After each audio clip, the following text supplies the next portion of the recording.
আসসালামু আলাইকুম। I can আইস গান্না করলাই লই চলি আইসি আপনারা কিনে সাইটারে বানাই খাইবেন হে রেসিপি কে মনে করেন আমরা তো ব্যাকে সাইটা বানাই খাই কিন্তু একজনে এক এক স্টাইলে বানাই খায় তবে আই ওনগা যে স্টাইল রান্না করে দেখাই আপনারা যদি অন্তত একবার টেরাস করেন তাহলে যে বুঝবেন আর এই সাইটার রেসিপি টেরাসটা কি রকম।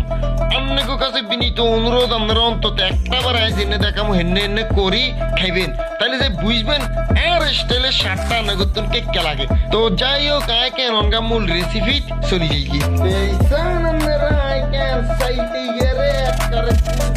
কুচি কাড়ি লইছি সান একবারে সান গলিয়ে লইছি আপনারা কেন আপনাকে ইচ্ছা মতন কাটবেন তাই কে করে কেটে এখানে মোড়া মোড়া করে কাটবেন কারণ আমরা কিন্তু আমরা কিরম জানেননি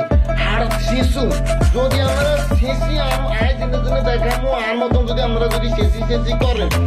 একেবারে মুখের লগে লাগি দেখবো আপনাকে ওই আয় জেনে করে বানাই রেনে যদি আমরা বানাই এই সাইটার বক্তা ঠিক আছে নুন আছে না নুন আদা চামিচ দিয়ে আমরা সর্বপ্রথমে নুন জিনিসটা তার যাই আয় আলগা দিয়ে নিয়ে মুচ্ছের কুয়া আপনারা কেন মুচ্ছের কুয়া যাত্রা ধান একটা বেশি পছন্দ করেন মুচ্ছের কুয়া এক চামিচ দিয়ে কোনো সমস্যা নেই আর যাত্রা ঝাল মিডিয়াম পছন্দ করেন আদা চামিচ দিয়ে দিবেন তাই এদিকে নুন আদা চামিচ দিচ্ছি মুচ্ছের কুয়া আদা চামিচ দিচ্ছি